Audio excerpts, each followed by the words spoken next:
Bismillahirrahmanirrahim. Assalamualaikum warahmatullahi wabarakatuh.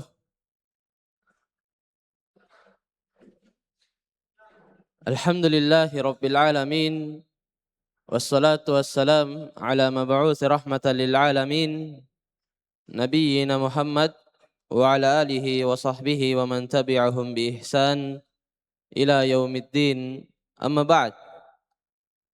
Alhamdulillah, segala puja dan puji hanyalah milik Allah Subhanahu wa taala yang masih memberi kenikmatan yang sangat besar kepada kita berupa hidayah dan taufik di atas keimanan kepadanya hingga mempertemukan dan mengumpulkan kita kembali di tempat ini di basement Masjid Jannatul Firdaus Makassar, lebih tepatnya di pelataran Cafe Droid Makassar, dalam menjalankan program Sakinah Sarapan Ki dengan Nasihat, dan dalam program Tanya Ayub tanya jawab seputar Islam bersama Ustaz Abu Yusuf Ubaid Bima hafizahullahu taala wa rahimah.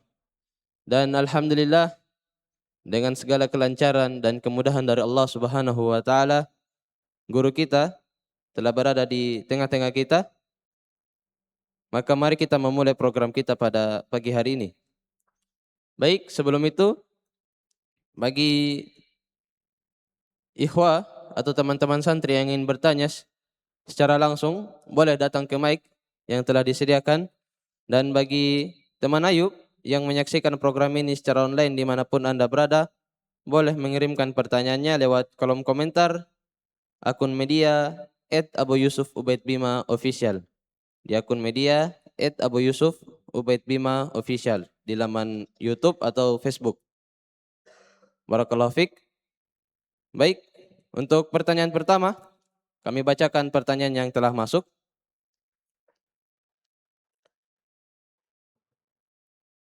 Bagaimana hukum mengambil uang hasil dari Instagram dan TikTok dan lain-lainnya, Ustaz? Bismillahirrahmanirrahim. Alhamdulillahirrahmanirrahim. Wassalatu wassalamu ala rasulillah wa ala alihi wa ashabihi wa man tabi'ahum bi ihsan ila yaumiddin. Amma ba'd. Pada asalnya mengambil penghasilan dari Instagram, TikTok, YouTube, Facebook dan yang lainnya itu tergantung dari dua sisi. Sisi pertama kontennya, sisi kedua sumber penghasilannya. Selama kontennya mubah seperti mengajarkan ilmu yang bermanfaat, berdakwah, atau menjual barang atau jasa yang halal, ya, konten mubah, maka mengambil penghasilan darinya adalah mubah. Iya, penghasilan pada asalnya mubah selama tidak ada unsur haram. Iya, selama tidak ada unsur haram, karena asalnya wa halallahu al-bai'a wa harrama riba.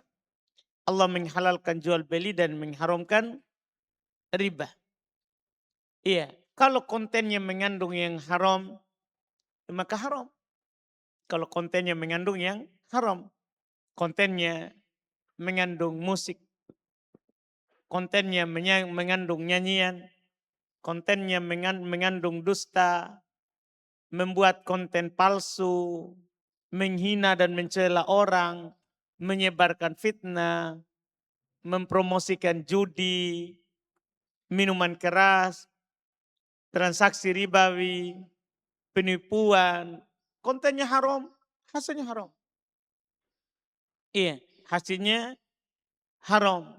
Iya, ini tentunya yang harus dipahami. Iya, kalau dari iklannya, kalau konten itu nanti uangnya dari iklan misalnya, iya, maka tergantung juga. Kan iklan di media itu ada yang kita bisa atur, ada yang kita tidak bisa atur. Iya. Kalau bisa kita atur hanya iklan-iklan yang halal yang dimasukkan, alhamdulillah. Kalau bukan di atas kuasa kita, maka itu bukan dari asalnya, lihat dari konten kita. Adapun iklan itu bukan kuasanya kita, wallahualam. Asalnya, iya, kesimpulannya uang dari Instagram, TikTok, YouTube, dan yang lainnya itu tidak bisa haram karena berasal dari media sosial. Tidak bisa kita langsung katakan haram, tapi tergantung, iya, konten itu kita buat, dari mana uang itu diperoleh, dan dengan cara apa uang itu diperoleh.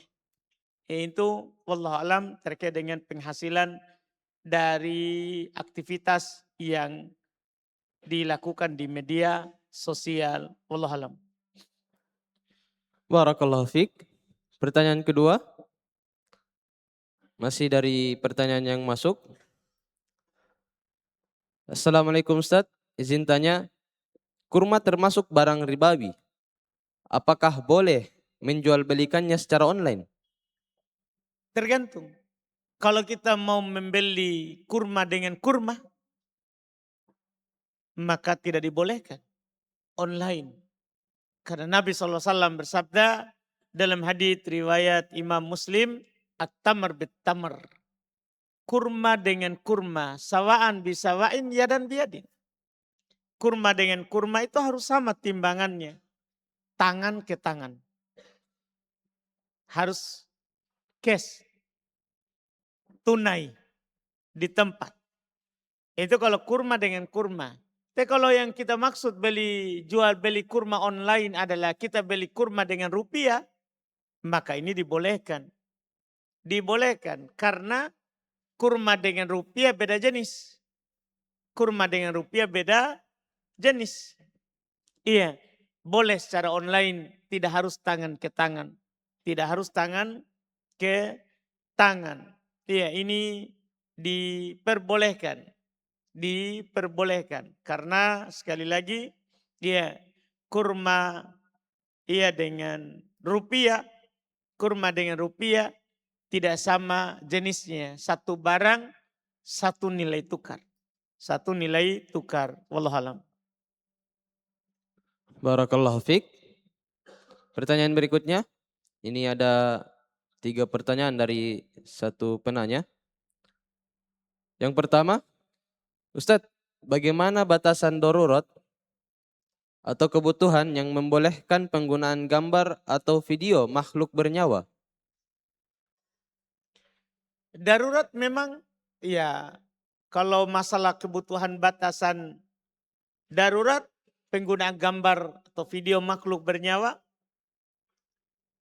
tentunya kalau memang di perkara tersebut ditinggalkan akan menimbulkan bahaya yang nyata atau berat, itu dibilang darurat. Atau hilangnya kebutuhan yang mendesak dan tidak ada jalan lain yang halal untuk mendapatkannya, itu dibilang darurat.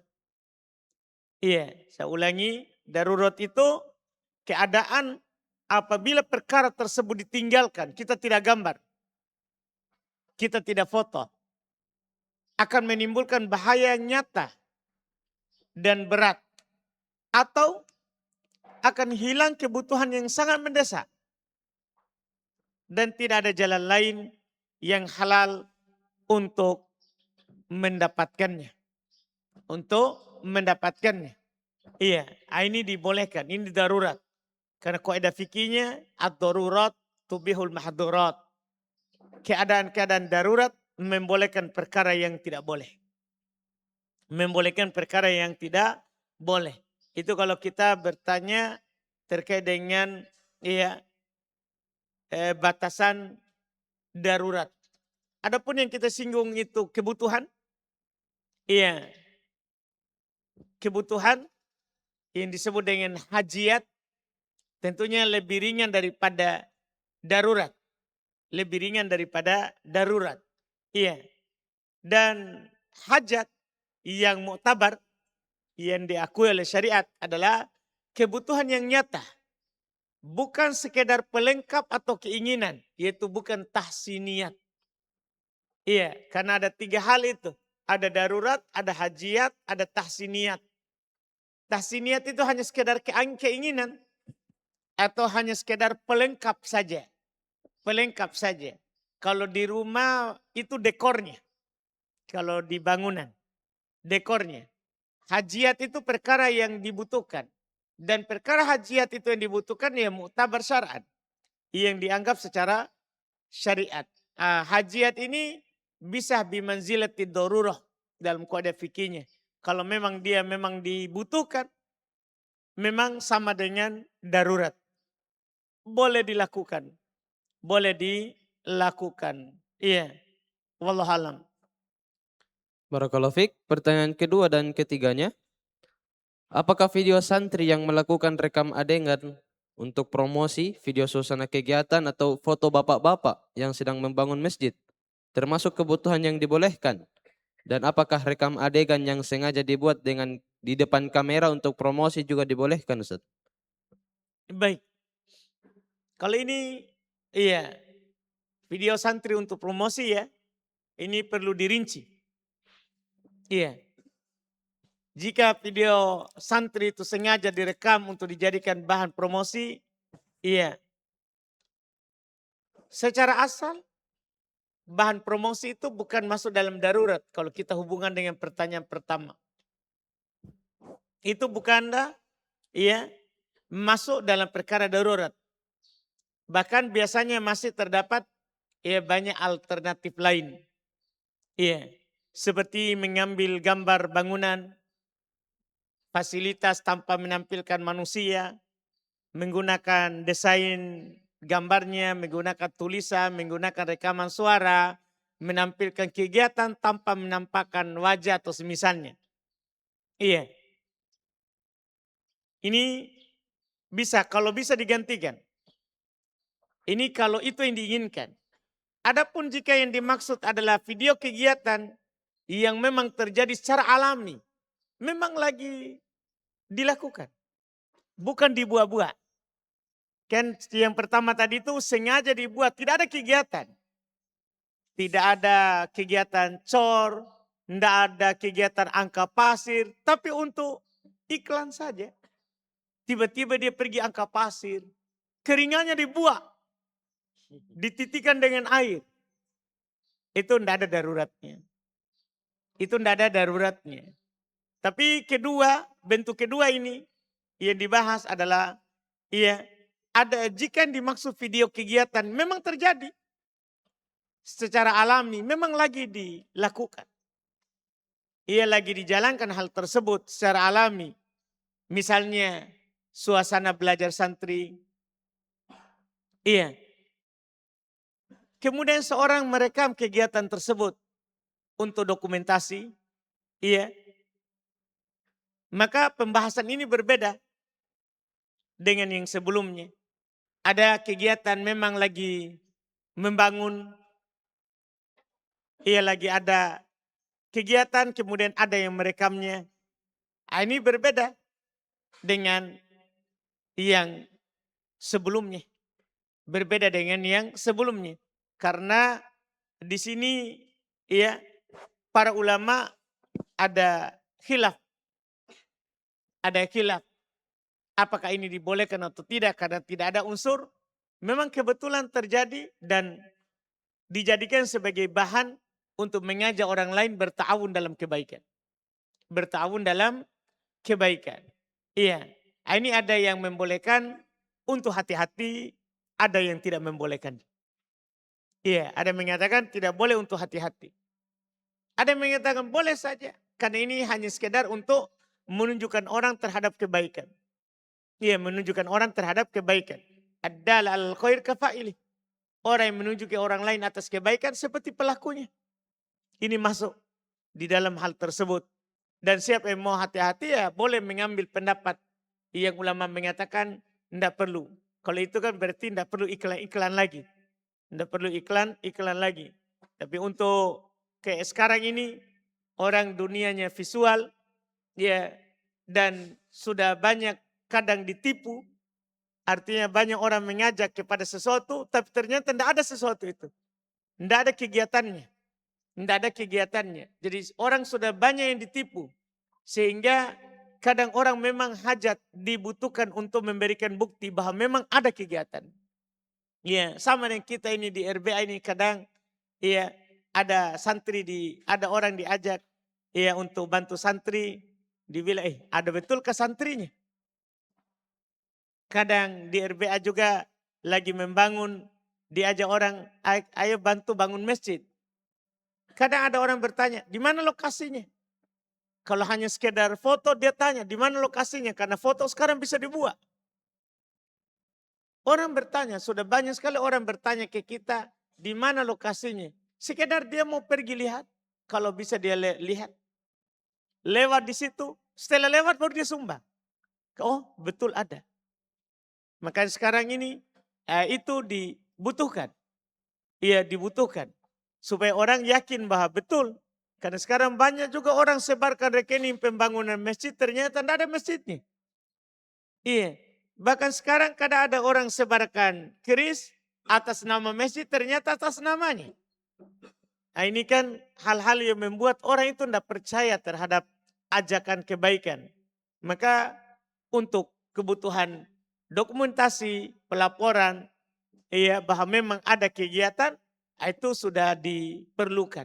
Itu sudah diperlukan. Tapi tentunya sesuai dengan kadarnya, tidak berlebihan. Kalau tidak dibutuhkan, kita jangan lakukan. Kalau dibutuhkan, kita lakukan. Iya, karena harus kita takar. Harus kita kadar dengan kadarnya. Iya, dibutuhkan, dilakukan, tidak dibutuhkan, jangan kita lakukan. Wallahualam. Barakallahu fiik. Untuk pertanyaan bagi Ikhwan yang ingin bertanya, ada? Ya, silakan.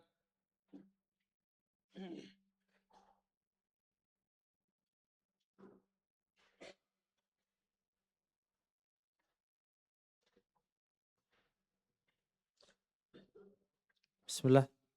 Assalamualaikum. Afwan Ustadz, sebelumnya kami pernah dengar bahwa orang yang mandi dengan niat sekalian untuk berwudu, maka dia tidak perlu lagi berwudu ketika ingin sholat. Dan ada juga Ustadz yang mengatakan bahwasanya tetap harus berwudu. Di mana letak perbedaannya itu Ustadz? Coba tanya itu Ustadz. Yang mengatakan harus berwudu. Lagi. Kalau yang mengatakan tidak perlu lagi berwudu, harus niat. Jika niat. Mereka berdalil dengan hadits innamal amalu binniat. Amalan itu tergantung niat. Kalau ada orang mandi kemudian niat langsung sekaligus wudu, baginya yang dia niatkan. Wa innamal likulli imri'in ma nawah. Setiap orang akan mendapatkan apa yang dia niatkan. Dengan niat. Kalau dia mandi biasa tanpa niat, tidak ada. Tapi kalau dia mandi niat juga langsung sekaligus wudu. Innamal amalu binniat wa innamal likulli imri'in ma nawah. Sungguh amalan itu tergantung pada niatnya dan setiap orang akan mendapatkan apa yang dia telah niatkan. Jika dia telah berniat, iya. Sekarang bagi orang yang tidak mengatakan tidak sah, harus wudu lagi, fa'alaihi dalil. Dia yang butuh ditanya apa dalilnya. Apa dalilnya? Wallahualam. Jazakallah khair Ustadz. Barakallahu fiik. Masih ada? Ya, silakan.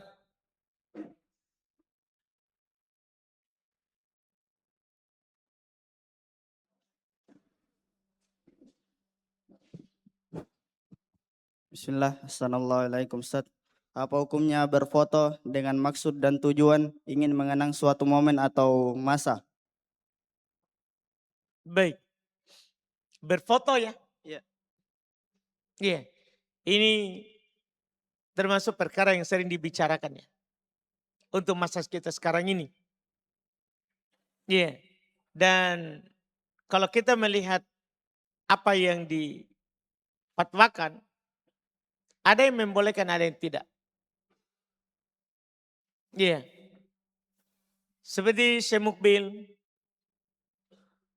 Syekh Al-Albani, Iya.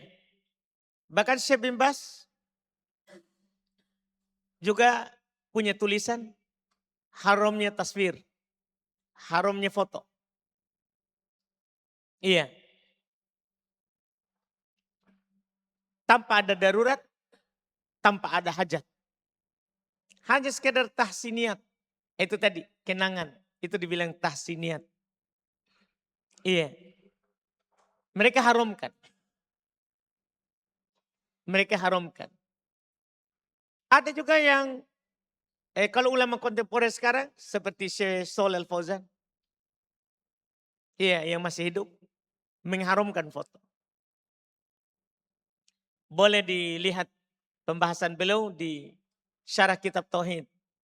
Bukan yang mulakhosnya, tapi yang di 2 jilid. I'anatul Mustafid. Bisyarah kitab Tauhid. I'anatul Mustafid, syarah kitab Tauhid. Di hukum gambar. Di bab yang disebutkan oleh Syekh Muhammad bin Abdul Wahab. Belum menjelaskan di situ gambar apapun alatnya, apapun tempat yang dipakai untuk menggambar itu diharamkan. Itu diharamkan. Iya. Ada juga yang mengatakan foto boleh. Mereka mengatakan Syekh Utsaimin bolehkan. Syekh Utsaimin bolehkan. Betul kalau kita baca di Syekh Utsaimin, juga ada di syarah kitab Tauhid, di kitab Al-Qaul Mufid, syarah kitab Tauhid. Iya, kebetulan saya juga baca-baca itu semua karena banyaknya pertanyaan seputar itu. Karena banyak orang yang membolehkan berdalil dengan ucapan Syekh Utsaimin. Iya. Kenapa belum bolehkan? Kalau kita membaca, karena belum bilang foto dengan kamera itu seperti cermin.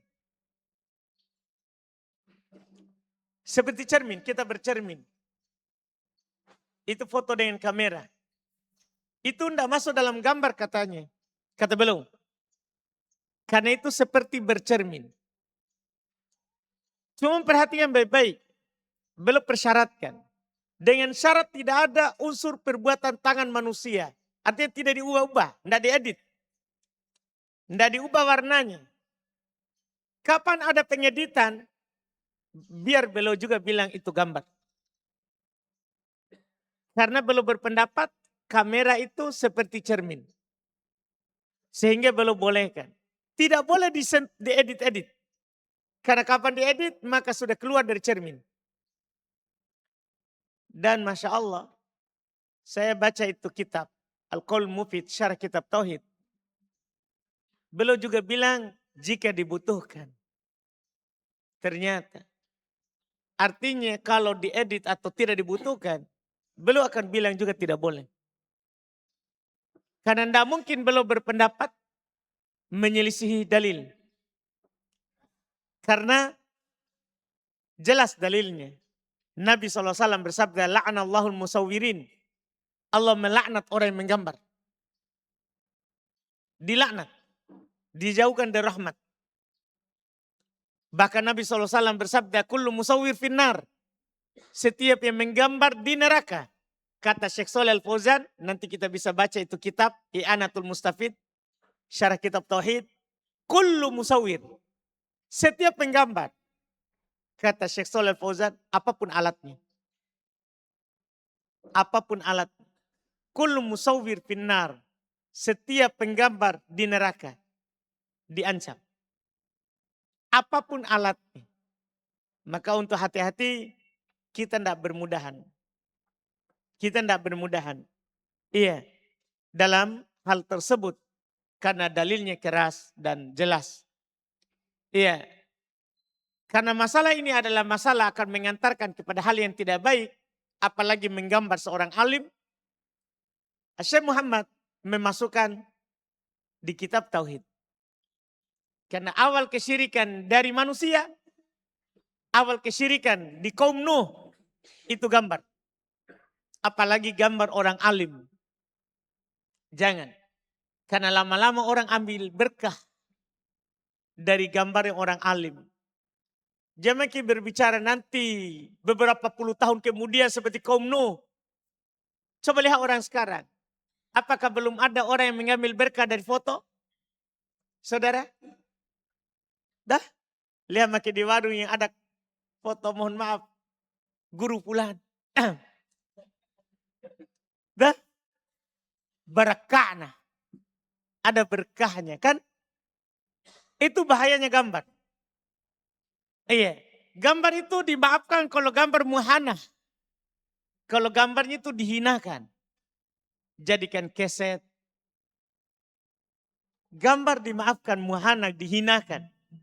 Iya. Kalau gambar ya diagungkan. Akan memunculkan kalau ada ini di dompetku. Wah, bertambah rezekiku. Sudah bahaya itu saudara. Itu awal kesyirikan. Makanya dimasukkan di pembahasan tauhid itu masalah gambar. Dimasukkan dalam pembahasan tauhid. Bisa kita buka tauhid, buku-buku yang membahas tauhid, ada gambar, masalah gambar dibahas. Karena mengantarkan kepada kesyirikan. Makanya para ulama lebih banyak yang menutup celah untuk masalah gambar daripada yang membolehkannya. Yang membolehkannya pun ketat syarat dan ketentuannya. Iya, sebagian orang kadang hanya menukil. Dibolehkan oleh Syekh Fulan. Baca dulu. Dulu saya juga begitu. Penasaran orang-orang yang membolehkan membawakan nama Syekh. Ternyata kalau kita baca. Mereka punya syarat dan ketentuan. Yang tidak disebutkan oleh orang yang menukilnya. Karena kadang sebagian orang. Iya. Tidak adil dalam menukil. Wallahualam. Jazakallah khair, Ustaz. Barakallahu fiik. Masih ada? Ya. Silakan Ikrimah.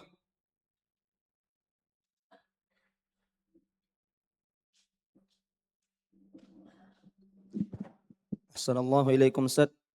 Afwan Ustaz, izin bertanya, apa hukumnya melipat kain dalam salat Ustaz? Dilarang. Nabi melarang melipat kain mengikat rambut dalam sholat. Iya. Bagi orang yang panjang rambutnya seperti Mas Nanang. Iya. Tidak ada orangnya ya. Iya. Tidak boleh rambutnya diikat. Kalau sholat. Iya. Tidak boleh pakaian dilipat. Paling rendah hukumnya adalah makruh. Paling rendah hukumnya adalah makruh. Iya, wallahualam. Pertanyaan kedua Ustaz, apa hukumnya mengambil doa di dalam Al-Quran ketika sujud? Kalau lafadznya dengan lafadz Quran, dilarang kita. Dalam hadits riwayat Muslim, ini nuhitu an aqra'ul Quran sajidan aw raki'ah. Sungguh saya dilarang membaca Quran dalam keadaan sujud atau ruku. Dalam keadaan ruku atau sujud. Tidak boleh orang baca Quran dalam keadaan ruku atau sujud. Iya, kalau memang lafadznya persis. Tidak boleh. Iya. Kecuali lafadznya hanya dipenggal saja. Tapi tidak persis dengan lafadz Quran. Iya, dia berdoa saja. Dengan lafadz yang mirip dengan lafadz Quran saja. Tidak sama persis. Tentunya dibolehkan. Wallahualam. Jazakumullah khair. Barakallahu fiik. Kami kembali bacakan pertanyaan yang masuk. Ini alhamdulillah lumayan panjang. Bismillah. Ustadz, saya tinggal dengan mertua dan saya pernah dibuat sakit hati olehnya. Kadang juga ada hal yang kami tidak sependapat dalam urusan rumah tangga saya. Terlebih lagi saat saya mengeluh kepada suami, kadang saya hanya dianggap berlebihan, didiamkan, bahkan pernah disalahkan. Karena hal itu, saya jadi tidak nyaman berada di dekat mertua dan memilih menjaga jarak serta banyak diam. Meskipun sehari-hari kami kadang berkomunikasi, tapi hanya kalau ada keperluan dan itu pun jarang. Sebenarnya saya juga sering berencana untuk melupakan atau mengabaikan masalah yang telah lalu dan ingin bersikap baik. Tapi ternyata pas di dekat orangnya, kadang saya malah refleks beradab dengan buruk. Saya juga tidak suka dengan kelakuan saya karena membuat hati saya tidak nyaman dan tidak tenang, tapi masih sangat sulit untuk merubah sikap. Mohon nasihatnya Ustadz. Jujur hal ini membuat saya tertekan karena saya juga takut hanya terus menambah dosa. Dan apakah sikap saya yang memilih menghindar ini termasuk memutus silaturahmi? Baik. Masya Allah. Lumayan ya. Ini harus kita berceramah ini. Iya.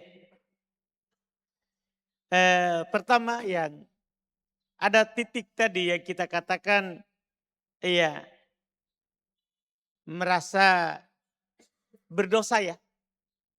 Iya. Pertama perlu dipahami bahwa merasa sakit hati, tidak nyaman, atau ingin menjaga jarak setelah pernah disakiti, tentunya tidak otomatis menjadikan seorang itu berdosa. Kalau karena ada sebab, kemudian dia menjaga jarak, iya, itu tidak otomatis menjadikan dia berdosa. Yang perlu dijaga adalah bagaimana kita menyikapi perasaan tersebut agar tidak membawa kepada kedoliman. Itu sebenarnya. Agar tidak membawa kepada penghinaan atau permusuhan. Iya, atau permusuhan. Menjaga jarak tidak otomatis memutus silaturahmi. Karena kita kadang menjaganya supaya tidak jatuh dalam kesalahan, dalam dosa.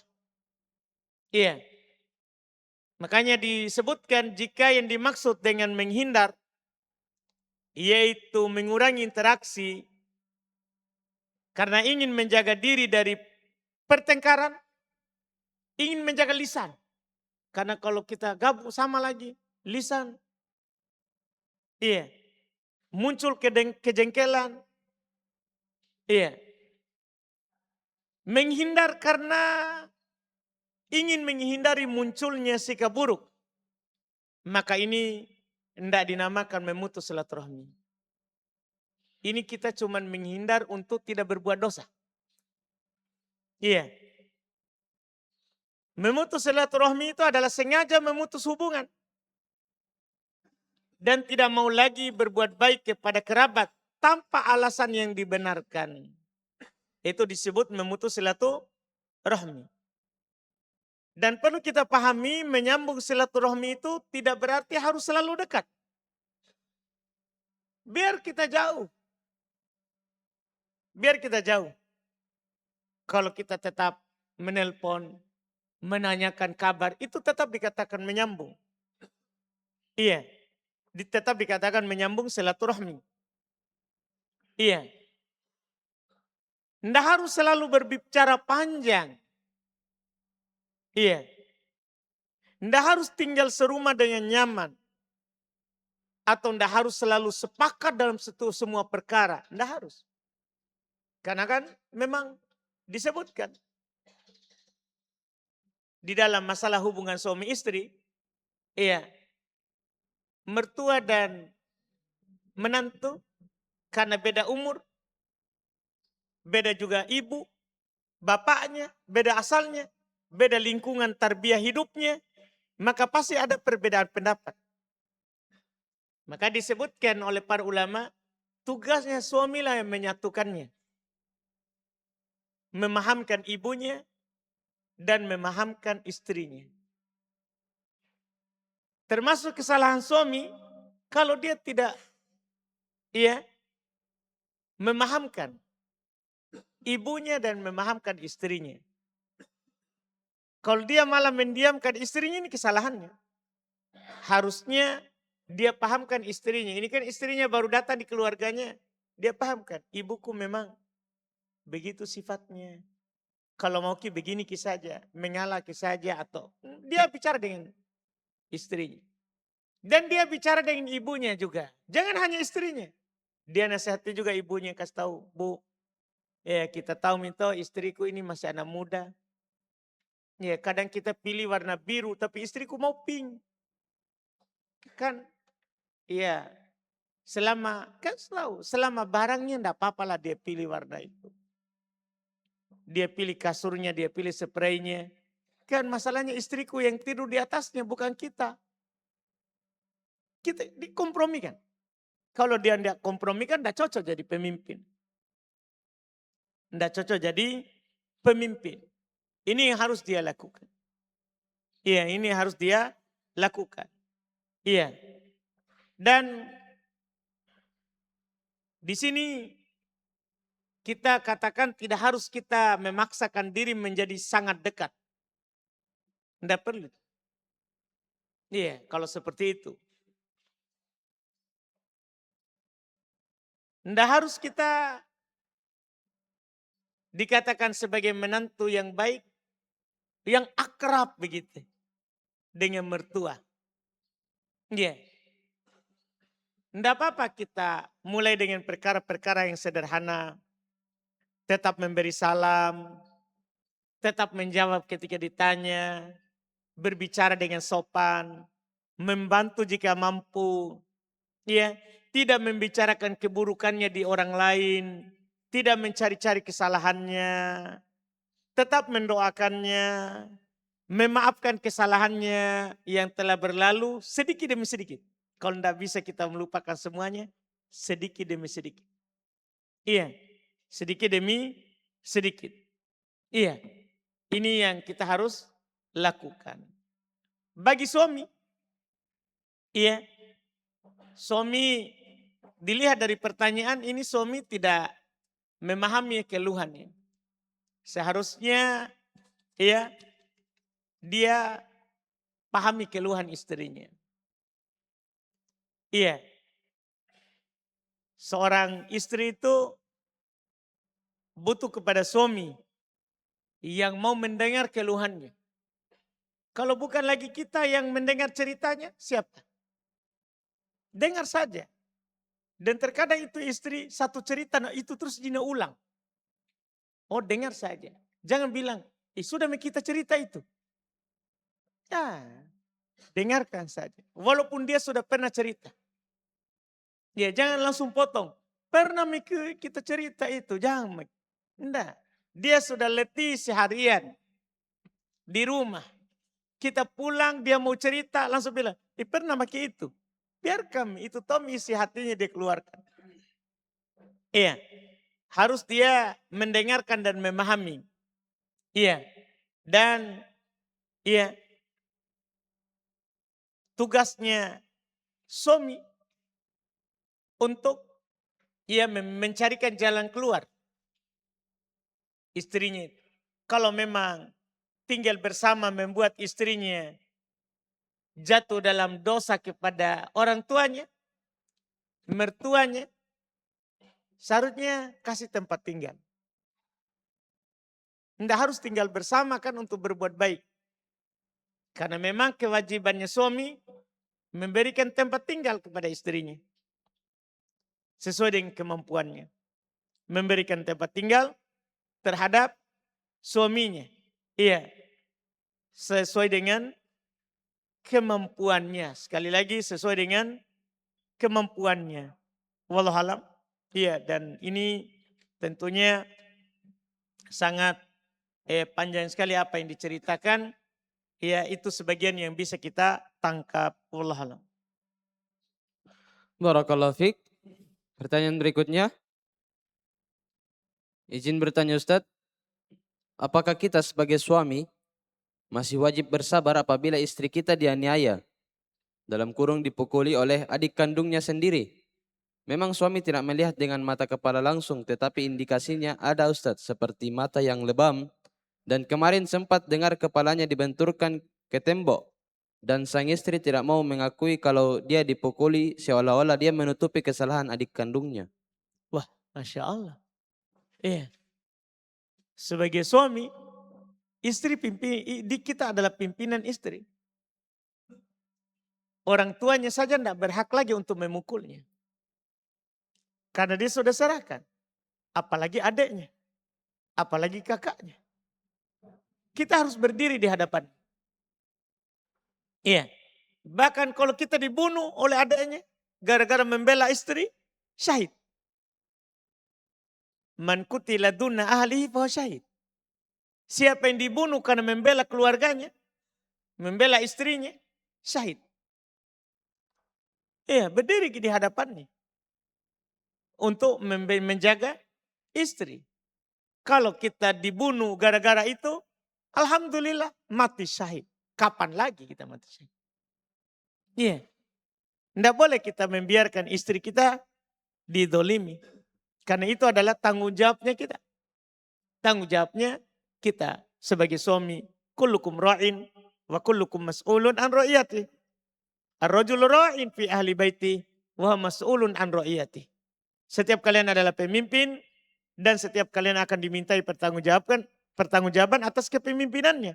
Seorang suami adalah pemimpin terhadap istrinya, anaknya, dan akan ditanya tentang kepemimpinannya itu. Wallahualam. Barakallahu fiik. Pertanyaan berikutnya. Apakah boleh sebagai orang tua menekankan anaknya untuk melanjutkan pendidikan di pondok karena khawatir dengan pergaulan dan sholat yang tidak terjaga jika masuk sekolah umum karena anak merasa bosan dengan lingkungan pondok? Masya Allah. Iya. Kalau dibilang boleh, sangat boleh. Orang tua. Karena anak itu miliknya bapaknya. Iya. Anak itu miliknya bapaknya. Sangat boleh. Bagi orang tua untuk mengarahkan. Bahkan bersikap tegas. Agar anaknya melanjutkan pendidikan di pondok. Terlebih seperti yang disebutkan dalam pertanyaan. Jika dia khawatir, ya ada kekhawatiran yang kuat terhadap agama, sholat, akhlak, dan pergaulannya jika berada di lingkungan yang kurang baik.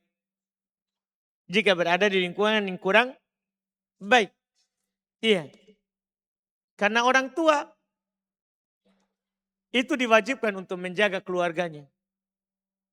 Itu harus dipahami. Allah berfirman, ya ayyuhalladzina amanu ku anfusakum wa ahlikum naro.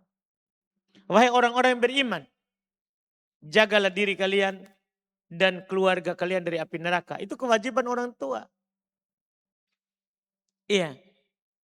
Tidak boleh orang tua itu merasa dan bersikap masa bodoh. Dengan pendidikan anak. Biar mi deh. Tidak boleh. Iya. Kalau pondok merupakan lingkungan yang lebih membantu anak untuk menjaga sholat, hafal Quran, adab dan pergaulan, maka orang tua memiliki alasan yang kuat untuk memilihkannya, iya, pondok.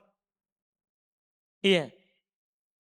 Ini yang harus dia lakukan kewajibannya. Dan kewajiban anak mentaatinya. Orang tua wajib ditaati. Selama yang dia perintahkan bukan dosa. Orang tua wajib ditaati. Kalau kita bosan, semua amalan pasti ada bosan. Biar di sekolah umum, ada bosan. Kita kira keluar dari pondok adalah jalan keluar untuk kehidupan kita. Tidak. Itu bukan jalan keluar. Iya. Kita malah memasukkan diri kita kepada yang lebih berbahaya. Kalau di pondok itu adalah memberatkan kita. Memberatkan kita, anggaplah. Ia membuat kita bosan. Maka tentunya orang yang berada dalam kebaikan itu, berada di lingkungan yang baik, tidak boleh dia mengganti lingkungan dengan yang tidak baik ketika dia bosan. Kapan dia ganti dengan yang tidak baik? Maka sungguh dia binasa. Nabi berkata seperti itu. Man kanat fatratuhu ala sunnati faqad ihtada. Siapa yang masa bosannya tetap di atas sunnahku, di atas kebaikan, sungguh dia telah mendapat petunjuk. Tapi siapa yang di atas selain itu faqad halak. Dia telah binasa. Saat bosan malah kita pilih yang lain. Iya, binasa. Orang yang seperti itu adalah kebinasaan yang akan dia dapatkan. Jadi sejelek-jelek apapun di pondok, harus kita bersabar terhadapnya. Karena kapan kita keluar dari situ, menggantinya dengan lebih buruk, maka kita binasa. Kita bisa melihatlah. Iya, teman-teman kita yang keluar dari pondok. Apakah karena bosan atau karena dunia, mau cepat menikah, apakah sampai sekarang sudah menikah? Ada orang keluar dari pondok, mau ke cari uang dulu, mau ke menikah. Sampai sekarang kadang belum menikah. Sementara temannya mondo yang fokus belajar, setelah belajar mau menikah langsung menikah. Temannya sudah punya anak, dia masih mencari anaknya orang. Iya. Dan itu kenyataan. Itu adalah kenyataan. Iya. Ini yang harus dipahami. Dan di sini sekali lagi seorang harus mentaati orang tuanya. Harus mentaati orang tuanya. Tidak boleh dia durhaka kepada orang tuanya selama itu bukan perkara maksiat. Di surah Luqman, ini sebagai penutup masalah ini, orang tua tak saja mengajak kepada kesyirikan. Kita tidak taat kepada kesyirikannya, ajakannya. Tapi wasahibuhuma fid dunya ma'rufa. Tetap menemaninya, ikut apa yang dia ajak di dunia ini dengan baik. Padahal dia sudah ajak ke syirik. Kita tidak boleh durhaka kepadanya. Bagaimana lagi kalau dia mengajak kita kepada kebaikan? Iya, dia yang lebih tahu maslahat kita untuk sekarang. Karena kita ini anak muda tidak tahu maslahat untuk diri kita. Wallahualam. Barakallahu fiik. Ini ada pertanyaan dari kertas. Izin bertanya Ustadz, apa hukumnya donor darah yang terkadang petugasnya wanita? Donor darah boleh. Tapi kalau bisa petugasnya perempuan yang menyentuh kita, petugasnya laki-laki, itu yang harus dilakukan. Kalau ada petugas perempuan kita bilang mau ke yang laki-laki. Mau yang laki-laki. Kalau tidak ada, dilihat. Apakah memang kalau kita tidak donor, ada orang yang mati, hilang nyawanya, kita dibutuhkan atau tidak darurat. Boleh. Tapi kalau tidak darurat, nanti saja. Kita tunggu yang laki-laki. Wallahualam. Barakallahu fiik. Pertanyaan berikutnya. Ahsanallahu ilaikum. Izin bertanya Ustadz, apakah boleh menggambar karakter robot atau Gundam dari sebuah film? Apakah dia masuk dalam lingkupan menggambar makhluk hidup? Baik. Wallahualam itu saya tidak tahu bagaimana modelnya itu. Iya, yang ditanyakan. Wallahualam. Barakallahu fiik. Kami lanjutkan pertanyaan yang masuk. Apakah seorang istri berdosa meminta tolong kepada mertuanya tanpa izin suami? Dan apakah ini termasuk meminjam? Dikarenakan istri di awal bilang pinjam, tapi mertua langsung kirim uang ke suami. Iya. Dibilang berdosa tidak ya. Tidak apa-apa, minta tolong pada orang lain saja boleh. Iya, apalagi meminta tolong kepada mertua. Kalau dikatakan berdosa, tidak berdosa. Tidak berdosa. Iya. Selama bantuan tersebut dalam perkara yang mubah dan tidak mengandung maksiat atau sesuatu yang merugikan suami. Selama tidak mengandung maksiat, tidak merugikan suami, maka tidak berdosa. Tidak berdosa. Tapi jika dia minta izin dulu kepada suaminya untuk menjaga perasaannya, itu lebih bagus dalam hubungan suami istri. Wallahualam. Barakallahu fiik. Pertanyaan berikutnya. Ustadz, jika mendadak ditunjuk sebagai imam karena imam rawatib berhalangan dan jamaahnya terbiasa melakukan kunut subuh, apakah imam yang ditunjuk tadi harus kunut? Kita kasih tahu di awal waktu ditunjuk. Iya, waktu ditunjuk, Pak, saya tidak kunut. Kalau tetap disuruh maju, alhamdulillah. Iya, kita sampaikan. Jangan memasukkan diri kita dalam ihraj. Di dalam hal yang tidak enak. Tidak nyaman nanti. Iya, antara kuno atau tidak. Bilang saja dari awal waktu ditunjuk. Saya Pak berpendapat tidak kunut subuh. Kasih tahu saja. Iya. Kalau diterima alhamdulillah. Kalau tidak diterima, suruh saja yang lain maju. Wallahualam. Barakallahu fiik. Pertanyaan berikutnya. Afwan Ustaz, bolehkah pelayat makan di rumah mayit setelah jenazah dikuburkan? Pelayat, Makan di rumah mayit setelah jenazah dikubur. ya asalnya kita tidak menyibukkan ahlul mayit ya. Mereka lagi ditimpa musibah, kita tidak menyibukkan mereka untuk masak, untuk kita. Seharusnya kita yang bawa makanan. Sunnahnya kita yang bawa makanan ke sana. Mereka lagi sibuk, ia mengurus jenazah. Mereka lagi sibuk dengan kesedihan. Seharusnya kita yang membawakan makanan. Seperti yang dilakukan oleh Nabi SAW. Tidak pergi makan di sana. Wallahualam, itu pada asalnya. Barakallahu fiik. Pertanyaan berikutnya. Ustaz, mohon izin bertanya untuk memastikan pemahaman saya. Berarti takdir itu pada dasarnya adalah ilmu Allah yang maha tahu atas pilihan hidup kita ya. Allah beri kita kebebasan dalam kurung masyiah untuk memilih. Dan Allah sudah mencatatnya sejak awal karena dia sudah tahu apa yang akan kita pilih. Bukan karena Allah memaksa atau mendikte perbuatan kita. Apakah pemahaman saya ini sudah tepat, Ustaz? InsyaAllah.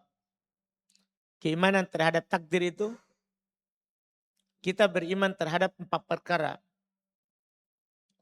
Kita beriman bahwa Allah Subhanahu wa taala telah menulis ketentuan itu.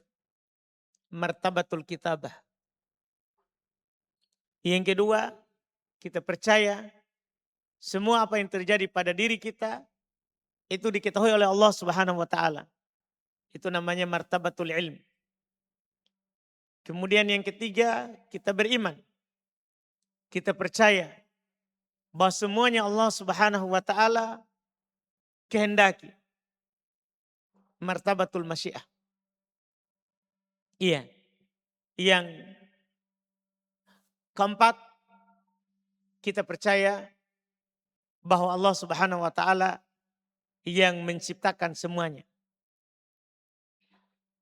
Apa yang kita lakukan, apa yang kita inginkan, Allah Subhanahu wa taala ciptakan, dan apa yang terjadi, Allah yang menciptakannya. Martabatul khalq. Tingkatan percaya terhadap takdir bahwa semua Allah Subhanahu wa taala ciptakan. Itu intinya. Kita percaya Allah tahu, kita percaya Allah inginkan, kita percaya Allah tulis, kita percaya Allah yang ciptakan. Kalau kita percaya ini, maka kita percaya terhadap takdir. Wallahualam. Barakallahu fiik. Pertanyaan berikutnya. Apa hukum menggunakan fasilitas kantor untuk keperluan pribadi? Contohnya kita ngeprint tugas anak atau sejenisnya. Tanya pihak kantor. Masa saya? Iya, tanya pihak kantor.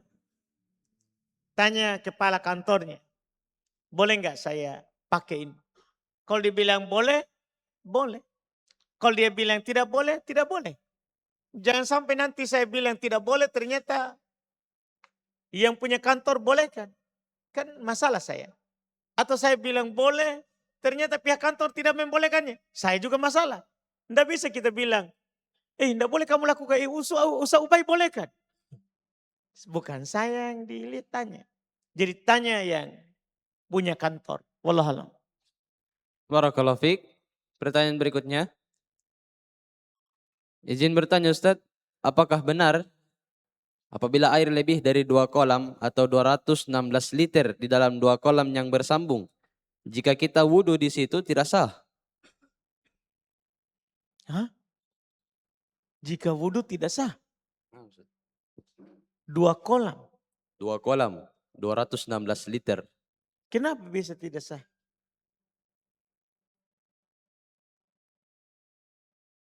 Ada najis. Tidak ada, Ustaz. Tidak ada penjelas di sini. Asalnya wudhu dengan air yang turun dari langit, yang keluar dari bumi, mubah. Mubah. Selama tidak ada najis yang masuk padanya, yang merubah warna, rasa, dan bau. Airnya suci dan mensucikan. Airnya suci dan mensucikan. Wallahualam. Barakallahu fiik. Pertanyaan berikutnya. Bagaimana jika di sebuah masjid ketika salat berjamaah ada sebagian shaf yang terputus karena adanya tiang yang membatasi Apakah makmum yang datang belakangan dia mengisi shaf yang terbatasi oleh tiang itu atau dia membuat shaf baru di belakang? Asalnya tiang itu memutus shaf. Sehingga seorang itu kan sholat tidak di antara tiang. Dia buat shaf di belakang tiang. Kecuali darurat, masjidnya sudah penuh, maka dibolehkan. Maka dibolehkan. Kalau masjidnya masih banyak kosongnya, maka dia tidak bershaf di antara tiang. Dia bershaf di belakang tiang. Supaya nanti shafnya tidak putus. Karena tiang itu memutus shaf. Tidak dimaafkan kecuali darurat. Tidak dimaafkan kecuali darurat. Wallahualam. Barakallahu fiik. Pertanyaan berikutnya. Bagaimana cara mengkodok salat witir? Caranya kalau kita biasa melakukan witir kemudian qadarullah kita ketiduran. Kita kodok di siang genap. Kita kodok di siang genap dengan niat kodok witir. Kita kodok genap karena tidak ada sholat ganjil di siang. Tidak ada sholat ganjil di siang. Wallahualam. Barakallahu fiik. Pertanyaan berikutnya, apakah anak diwajibkan mengingatkan orang tua yang sudah pikun setiap waktu sholat? Kalau pikun tidak ada kewajiban lagi. Ketika orang tua sudah pikun, hilang akalnya, kembali ke kecil lagi, maka ini tidak mukallaf lagi. Dia tidak dibebani lagi dengan beban syariat. Kalau sudah pikun. Kalau sudah pikun. Wallahualam. Barakallahu fiik. 3 pertanyaan terakhir. Mau bertanya Ustaz, amalan atau doa apa yang membuat hati kami lebih dekat kepada Allah? Wallahualam itu. Amalan atau doa. Wallahualam. Barakallahu fiik. Pertanyaan 2 terakhir. Izin bertanya Ustaz, sebaiknya membaca Al-Quran dengan terjemahan atau tanpa terjemahan? Ya kita dianjurkan tadabbur. Afala yatadabbarun Al-Quran. Tidakkah mereka mentadabburi Al-Quran? Al-Quran turun lihat dabbaru ayat. Al-Quran turun itu supaya mereka mentadabburi ayat-ayatnya. Ya kalau hanya membaca lafadznya saja kita tidak tadabbur. Iya, sementara kita membaca terjemahannya juga kita bertadabbur, maka lebih utama kita membaca dengan terjemahannya. Karena kita dianjurkan untuk tadabbur. Kita dianjurkan untuk bertadabbur. Wallahualam. Barakallahu fiik. Pertanyaan terakhir, ini pertanyaan dari Anda Ustaz. Bagaimana hukumnya seorang penjual yang mengiklankan atau mempromosikan jualannya tapi di dalam masjid Ustaz? Tidak boleh. Jualan tidak boleh diiklankan di masjid. Iya, tidak boleh orang lagi di atas masjid dia bilang enaknya bakso dibawa, turun ke semua makan. Ada roti dibawa, dia iklankan di masjid. Tidak boleh. Kalau ada orang mengiklankan jualannya di masjid, boleh kita doakan la arbahallahu tijarotak. Semoga Allah tidak memberikan keuntungan jual belimu. Tidak boleh.